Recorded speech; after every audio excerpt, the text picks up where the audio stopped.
Hey guys, welcome back to this week's episode of the Business That Hard podcast. In this week's episode, we've got Savannah, who is the owner of The Savvy Baker. We talk about her starting a business up during the COVID pandemic, her unbelievable growth within a year, and then her future plans. Have a listen, let me know what you think, and then leave us a comment below. Please like and subscribe. The bigger the channel, the bigger the guests. So before we get started, tell everyone sort of about yourself and your business. So I'm Savannah, and my business is The Savvy Baker. And basically, what I do is send out boxes of mixed brownies and cookies and things like that in the post, so UK wide, to literally everywhere in the country, and also do them locally in Leeds and stuff as well. Okay, so what I think is like really interesting about you, I think you were just saying before we start recording, was you started in lockdown, didn't you? Yeah, so in the first lockdown, I was basically just really bored and didn't really know what to do. I was like making things, I was painting, I was just doing the absolute most, like everything. And then everyone started making banana breads and stuff. I was like, I'm gonna make a banana bread. So I made a banana bread and it was pretty decent. And then I started making like baklava and chocolate orange brownies and things like that. So I just was like, well, I live by myself. I can't just eat all of these things, so I have to give them to people. So I cut like a little bit of everything off, and I put them in these like little takeaway containers. So I had these like little polystyrene boxes, and put them in them, and then just sort of gave little care packages to my friends. So I drove around, put them on the doorstep. I was like, "Hi, I miss you. Like, here's a little gift." And then they'd sort of put it on their Instagram story and then share it, and then people would probably say like, people had messaged me like, "Oh my God, I want one of these, like I'll pay you for it." And I'm like, "Oh, it's fine, you can just have one." And then it started to get to people that I didn't really know that were asking for them, being like, "Oh my God, please can I have one, please can I have one?" And then after about a week, I made an Instagram page and I got like 2,000 followers within like 2 weeks. Oh And wow. it just blew up massively. And then suddenly I've had like 30, 40 orders within the first like week. And then it's blown up massively since then. Nowhere near that many anymore. Wow. So going back, so have you always been, what industries have you worked in? Have you always been in sort of the bakery side? What industries you worked in before? No, I'd never actually baked anything before the first lockdown. Really? Yeah, that Really? banana bread was the first thing that I've ever baked.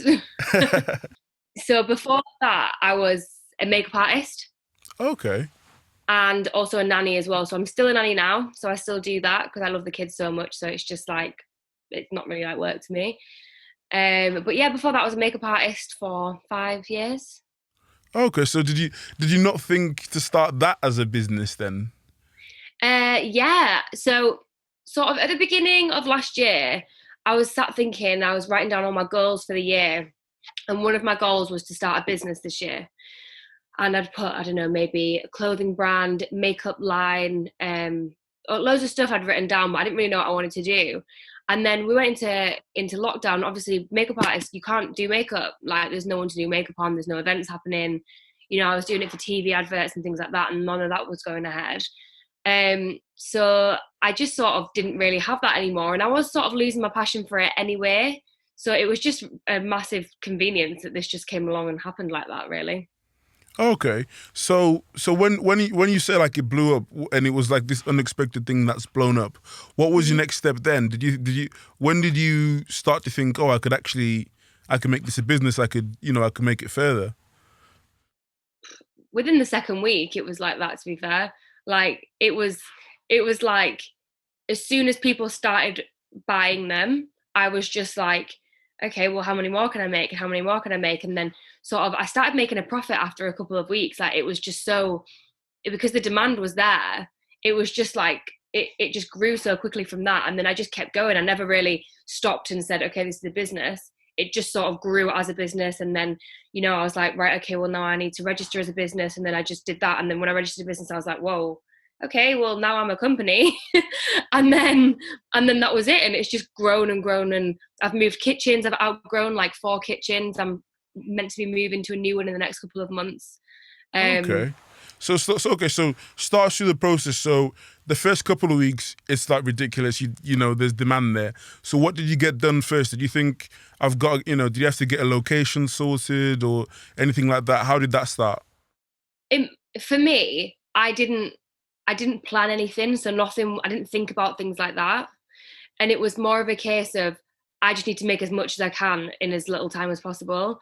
But so I started off baking from my flat, and I've literally got a tiny 1 bedroom flat with like 2 shelves in the oven, and I was baking there until like 4 or 5 o'clock in the morning and starting at like 7 a.m. So I was having like 2 3 hours sleep.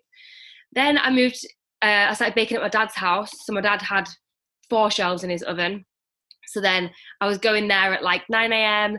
baking, and then I'd probably go home at like 5 6 a.m. and then have 2 hours sleep, and then come back and pack all the boxes up, and then carry on and do it again. So I was doing that for probably for a couple of months, and then a friend owns a pub, and obviously the pubs weren't open, and he said, if you need a bigger space and you want to use my kitchen, you're more than welcome. And I was like, that's such a good idea, like, all right, fine. So I just got all my flour and my eggs, and we went to the kitchen, and then my dad started helping me out a bit, and then a few friends started helping me because it was just growing and growing. And then we came out of lockdown, and then I got kicked out of that kitchen because they started Back open. trading again, and I was like, what am I going to do? So then I was in the basement of my friend's bar that just had like a little prep kitchen down there, and I was there for quite a long time. Again, I was there until 4 or 5 o'clock in the morning because there wasn't many shelves in the oven, and there was a small space. And then now I've moved into an even bigger place, so this is like the warehouse of it that I'm in now. And then we've got a huge kitchen, but I've outgrown that now, so I'm now looking for a bigger one. Wow, so that's incredible. That to think that you've And grown. that started May last year. So all Really? that's happened in that time. How has it been like? Because obviously, like you keep voting and growing. How has it been managing that? Like, how's that going? Absolutely exhausting. Absolutely exhausting. Like because I've never had a business before, I don't know all the things that you have to do. So then like every time I hit a hurdle, I'm like, right, okay, so now I need an accountant. So then I had to get an accountant to be able to do all money things because I never really understood that. And then, I needed, you need like licenses for things, and, everything has to be Yeah. done properly. And like I Googled everything, and then I was like, how do you get the right one of this? And then speaking to people, and it's been really, really hard. And now it's growing even bigger. I'm doing even more like big business stuff. Yeah. And it's absolutely like my mind is so confused, but I'm getting there. It's like that though, isn't it? When you grow, you kind of don't know what, especially for you didn't really think about it, but it's kind of like that. Like you don't know what you don't know, so you just like it's trial by error as you're going. You're like figuring it out. Exactly that. And because I'm still nannying as well, so I look after the kids on a morning and homeschool them, and then I'll do all the admin stuff that needs doing, and then I'll come to the kitchen and carry on baking because I've got staff that help me bake now, but also I still primarily do a lot of the baking as well. So I'm spending a lot of time doing the baking and not enough time sort of planning ahead for all the other things that need doing as well. Okay, so in terms of when you started growing, when did you mentioned you had like your friend and your dad helping you out?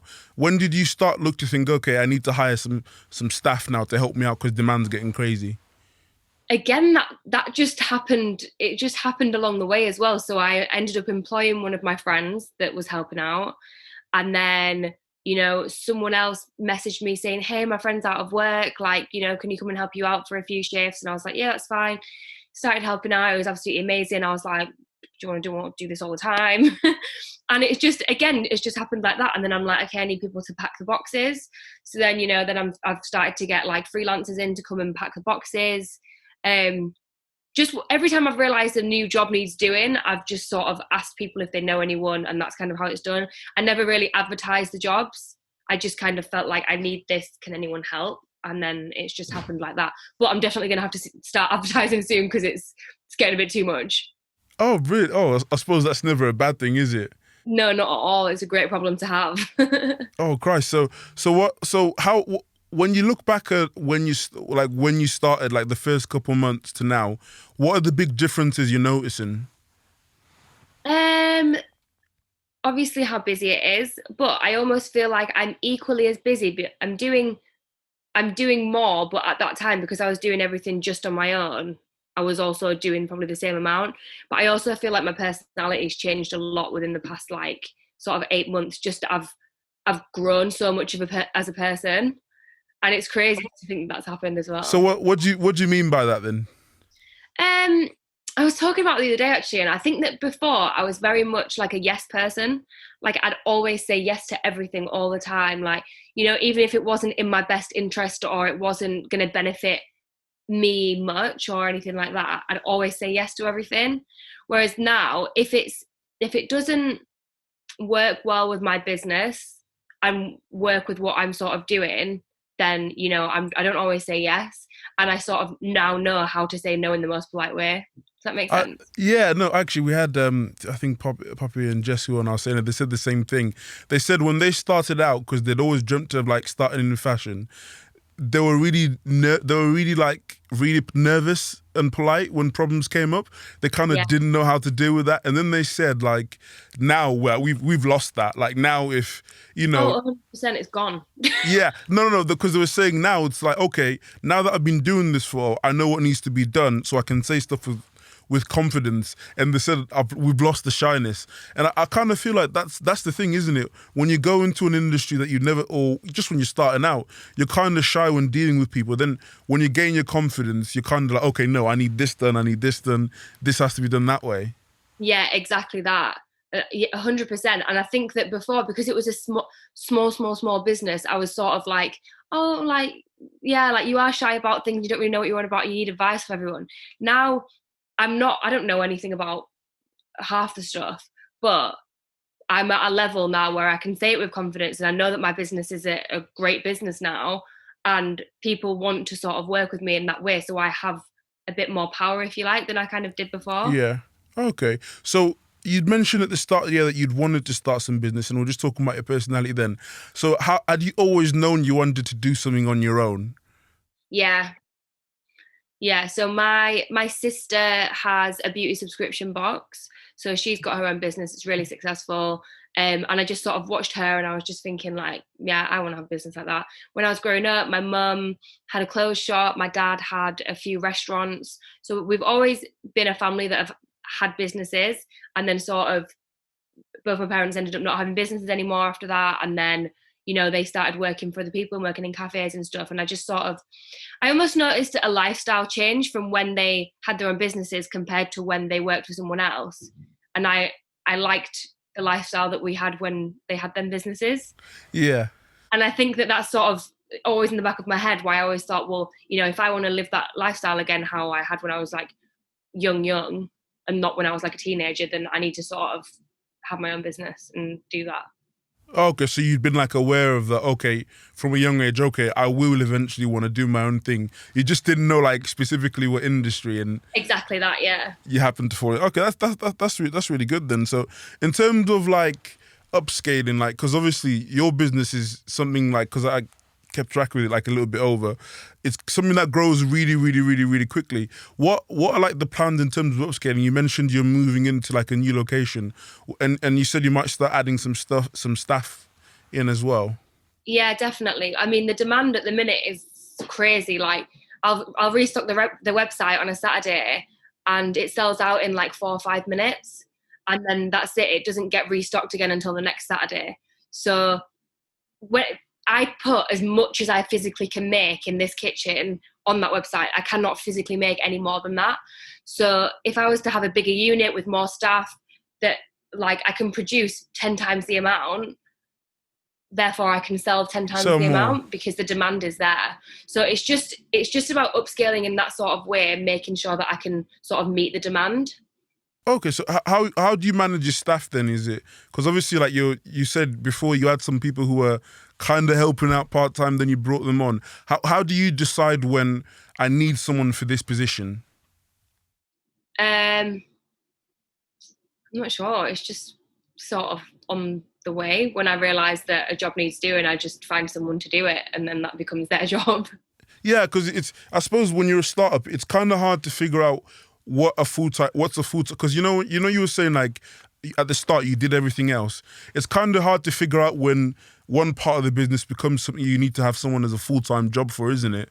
Yeah, exactly that. Exactly. It's really hard to decide that, and I suppose it's like it's trial by error, isn't it? Yeah, 100%. Pretty much. And then, so you mentioned like you started in COVID. Is there a difference? Has there been a difference? Because obviously we've been in like I've lost track of how many lockdowns we've been in now. But is there a difference? Do you find in terms of the business you're getting during lockdown and outside of lockdown? Um, I noticed more of a grow when we go into lockdowns, just because I think people are sat at home and there's not as much to sort of do, and people are on their phones a lot more. And all of my 99% of my customers are from social media, so they come from Instagram. So I think when people are at home, you are more likely to be on your phone, more likely to sort of want that, like the comforts, because like I do. I know that when I'm not doing anything, I'm sat at home and all I want to do is order a takeaway or some chocolate or just eat like that. Do you know what I mean? Whereas when we're allowed out, we can go out, we can go to bars, restaurants, and things like that. I'm not thinking about that takeaway until like a Sunday, Yeah. you know? Whereas like it could be any day in the week, and when we're in lockdown, it's like every day is a Wednesday or whatever. Okay. So was that what you've got now? Have you got like a store or anything like that? Is there like No. a physical store? So was that like a conscious decision that we're going to be an online presence? I mean, yeah, but also we've been in a pandemic, so I've not really Had shops time. have enough, and yeah, and I don't think I'd really want one at the moment anyway, because sort of that's where a lot of people are struggling in the shops and stuff. So it doesn't really make sense for me to do that. Yeah, because like I find like even in like clothing and fashion, you're finding loads of the companies with stores. They're struggling a lot because obviously we're in a pandemic. But then all the online brands are like booming. Like all the online brands that I like say would shop from, and I like follow like the owners on social media. They're all saying, hey, like 2020 has been absolutely amazing for online because obviously Yeah, people are at home ordering clothes, but obviously the retailers are they're struggling because no one's actually going into to do that side of stuff. yeah, because they're closed, so obviously everything has to be online. But yeah, that's why the structure of my business works so well, because it is e-commerce. Yeah, very very much so. So, what's the? Have you had time? Because I suppose it'll be a year in like May, isn't it? So, Yeah, have you had time to like think of a business plan, or is it just we're going and dealing with demand? literally going dealing with demand. I have no business plan, none of that. Like I am in the process. I'm starting to get a little bit more time freed up now, just because I'm sort of starting to have a little bit more organization with everything and how things are running a little bit more like clockwork. Whereas before it was just literally like, oh, we need to break this and do this, and can you do this, and can you do this? So now that I've got that more sort of time, I'm spending a bit more time on my laptop and sitting down and speaking to people properly, and I'm meeting really good people with like really great advice as well. So I am sort of sitting down and going to do a business plan and do things probably how most people would in the beginning. I'm kind of doing that now because I've now got the time to do it. But I suppose like it's good you started from when things are really busy because once you know you can handle that, then going forward, okay, I know what to do. Rather than start the other way, and I think it's a blessing in disguise, isn't it? Like just starting where there's a huge demand. Yeah, exactly, 100%. It's like when someone gets thrown into a job in the deep end and then they end up being really good at their job, because you're literally just thrown in and you just have to do it. You have no other choice except just do it. Exactly. Yeah, exactly that. And you know because you've dealt with when demand is crazy. Okay, when demand keeps going up, okay, this is what we got to do. This is what will get down that way. What's it What's it sort of been like in terms of in the future? What are you hoping for?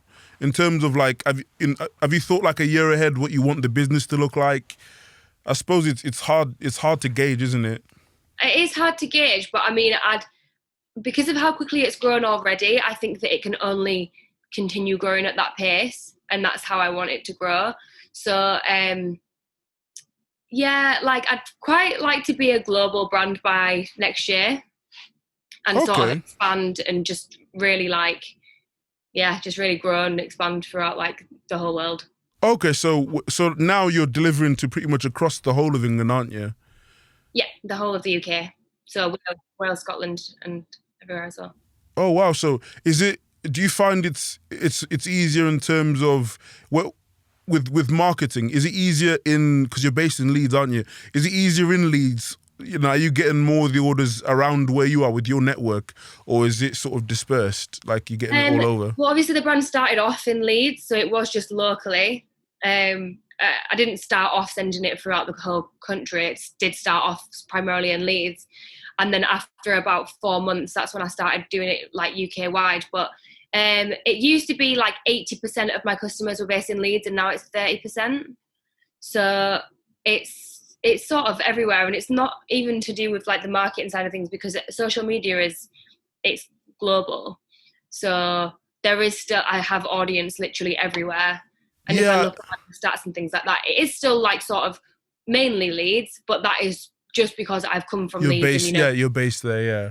Yeah, and people sort of support it more because like I'm local to them, and you know they might see me in Tesco's or whatever, and like people chat to me all the time, like and they recognise me and things like that, and it's so nice. Like it's just lovely, like talking to people like, oh, I've followed you from the beginning, and you know, like love everything that you're doing, and it's really like gorgeous. It's just really nice with that. It's really good. So you know, marketing. What was your approach to marketing? Because I suppose that you were saying like it was a huge surprise that it took you off guard. Did you have an approach to marketing? Like how did it start from you put out a few pieces here and there amongst your friends that you were saying? How did it get from that to like where you're a really huge social media presence now? Do you know what? It just kept growing. Like so, what I never like studied like marketing or anything like that. I don't really know anything about it in general, but what I just sort of went off whatever I felt was working. I'd just do it again until it stopped working. So for example, like collaborations with certain people, like if people are bothered about them, like they have to sort of relate to my brand in a way. Whereas if I did like a collaboration with someone and their brand didn't really relate, people aren't really that bothered. So I sort of learned that. I just sort of learned along the way how everything worked. But then I went from like, I think 5,000 to 10,000 in maybe 2 months. And then I went from 10,000 to 17 in like a month. And then I was stuck on like 17,000 followers for about 2 months, maybe 3 months. And then I just went up like 11,000 in 2 weeks. Okay, so do you find like as an online business, there is like a big correlation between the followers you have and the actual business coming through the door? Is it visible for you to see like, okay, in this period I had, like you were saying, the 11,000 followers and my business has been affected this way? Is that a way, is that like, can you kind of see that? Yeah, definitely. 100%. As soon as I got more followers, there was a massive increase in orders. And then when I had less, there was a lot sort of less orders, and there was still a lot of interest, but now like it's really overwhelming because obviously there's like 28,000 people that are trying to order now, and I can only accommodate for like 700. Oh wow. Oh, okay, wow. So what's it? Because I know in sort of this type of business, things like packaging are important. What's that been like? As your packaging evolved from when you started off to now? Yeah, so obviously, like I said before, I was just using like the polystyrene boxes, and then I sort of upgraded, and then I started using pizza boxes, just plain brown pizza boxes. I did all my own branding, and made like stickers and flyers and stuff, and they went in all the boxes. And then after a little while, my best friend is a graphic designer, so he redesigned my whole logo, redid the whole brand and everything for me, and it just looked unreal, like so much better.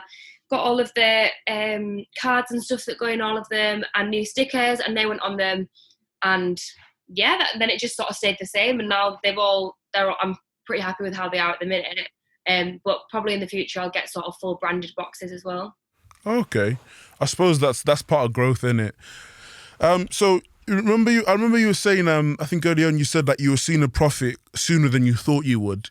So what's that been like? Because like like when you open your business and you start to see a profit, have you had to reinvest all of that into getting bigger, getting different stuff? How's that been?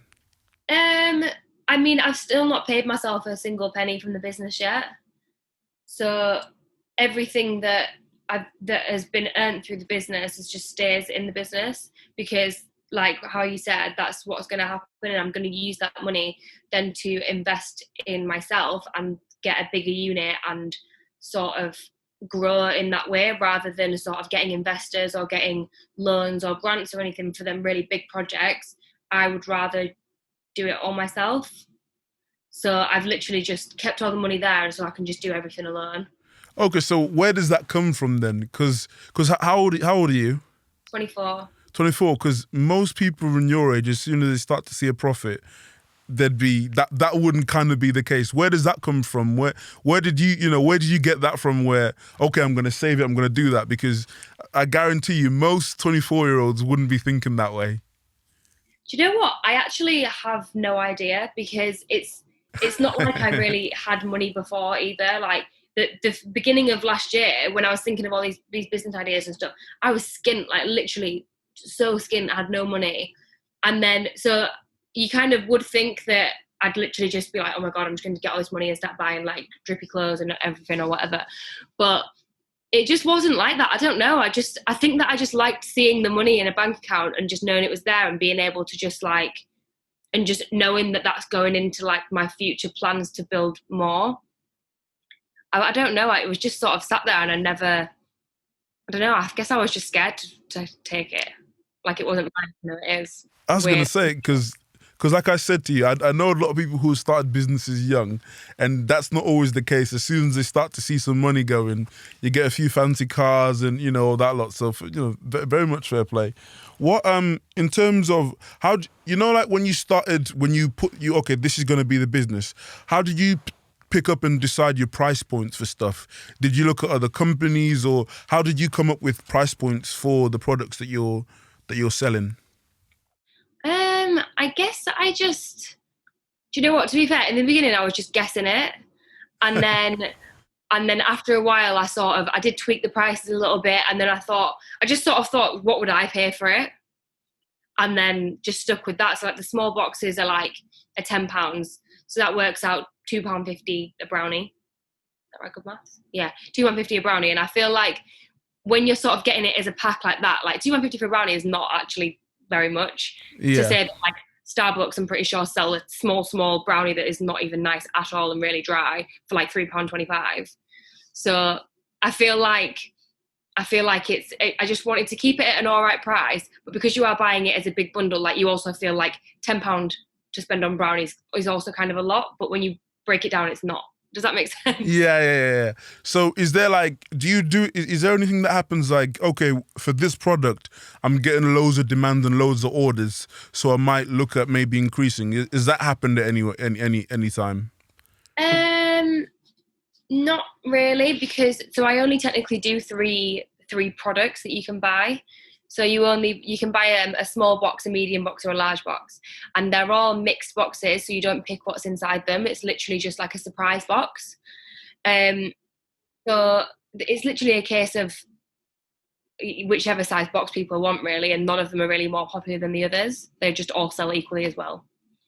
Okay, so let's say before we get to the Q&A, because I put out some questions, but let's say we do this again in 5 years. Yeah. And I come to you and say, hey Savannah, how's it going? What would you like the business to look like then? I mean, I'll be sat in the Bahamas with a coconut. But do you know what? I just want it to just be massive, to be global, like everyone know what it is. Like just a really like well-known brand that is like everywhere, and you can't turn a corner without noticing someone with it. Okay, and then actually, final question actually before I go to the Q&A. You mentioned then you didn't sort of want to go the investor route. Is there what's the school of thought onto that? I don't like the thought of having to share my business that I've created from absolute scratch and done everything to.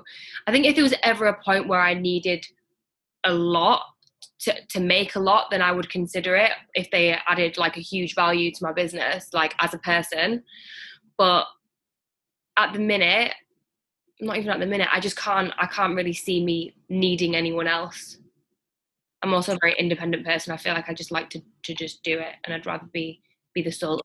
There is also a lot of like the ownership thing of where you started it and grown it from like what it was before to now. There is that ownership. Oh, okay, I did it on my own, isn't there? Yeah, exactly that. And even if they said they could double my money on it, I think that I'd probably still prefer to just do it on my own, because I think that I believe that I could still hit that point that they could get me to by myself. Yeah, I suppose, and it's better. I always think if you don't want any investors, it's better to back yourself and go that route. So I've picked out, I think it's about 4 or 5 questions here for you. So the first one is, what would you tell Savannah from last April when you were thinking of starting this? What key piece of advice would you give her? Oh my God. Wow, that's mad. I've literally never thought about that before. Like at all. I guess I'd just say definitely sleep more. Like, oh God, plan more things, set more up so that I know what is going forward instead of just like guessing or whatever.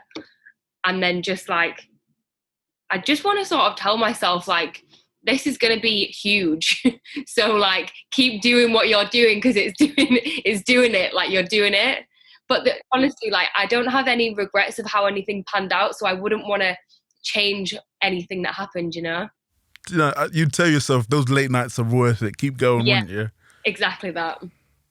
Are you thinking of adding any new products to sort of your brand now? So when I get a bigger kitchen and a lot more staff and a lot more products can be made for the demand, I would like to start doing potentially more like vegan kind of options, because I do get a lot of requests for that. And also sort of more like birthday kind of stuff. So I do like birthday stacks. So you get like a stack of all brownies. I used to do these like big cookies with like writing on them like happy birthday or like random words or whatever, but they're just so time consuming that I've just had to stop doing them, because it's worth it more for me to do sort of the other kind of boxes and stuff.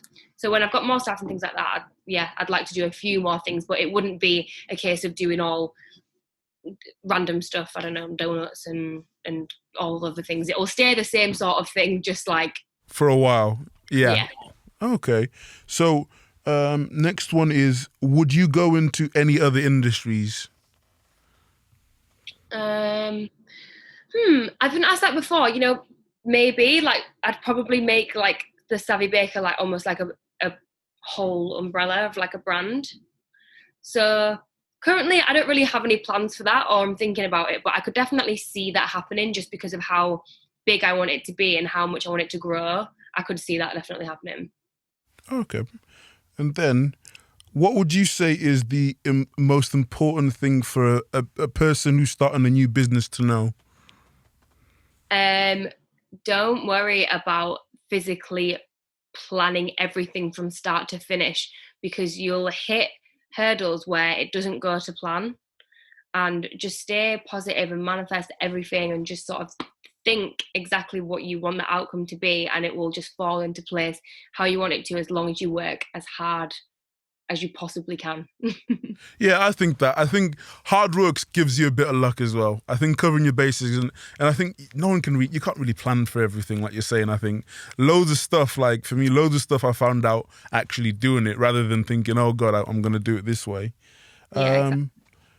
Last two, what's been your low point in Savvy Bakes? What's been the low point? Do you know what? I can't even really think of any, to be honest. Just because I'm a very positive person and I look at the positives in everything.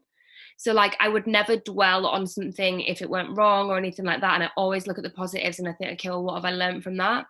So as I'm like thinking about it now, I can't actually think of anything negative, but that's mainly probably because I overcompensate with the positiveness of things. No, but that's a good thing, isn't it? Like, to say there's no actual negative things is a really, really, really, really good thing. And then the very, very last one, in the future when COVID is over, will there be any physical locations open?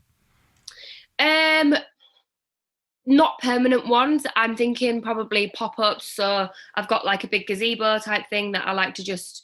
I did one pop-up. I just did like a trial one a few weeks ago in Leeds, and that was absolutely insane. There was literally queues around the whole entire of the block. Like there was hundreds of people turned up. Like I sold 1,000 brownies in like an hour. Like it was absolutely wild. Wow. So yeah, probably similar things to that, but like throughout the country rather than just in Leeds. And maybe sort of pop-ups in shops and things like that, or I might sell to sort of a few of the shops throughout the country, but I can't see me wanting a physical shop anytime soon, just because I'd rather invest my money into a bigger warehouse to create more food and stuff like that than into a physical premises where I sort of wouldn't turn over as much. Okay, perfect. So thank you very much for coming on. And then where can everyone find you in case they want to sort of have a look at you and make some orders? So on Instagram, it's at @thesavvybaker_ and website www.thesavvybaker.co.uk. Okay, perfect. Okay, perfect. Thank you. Thank you. Thank you so much.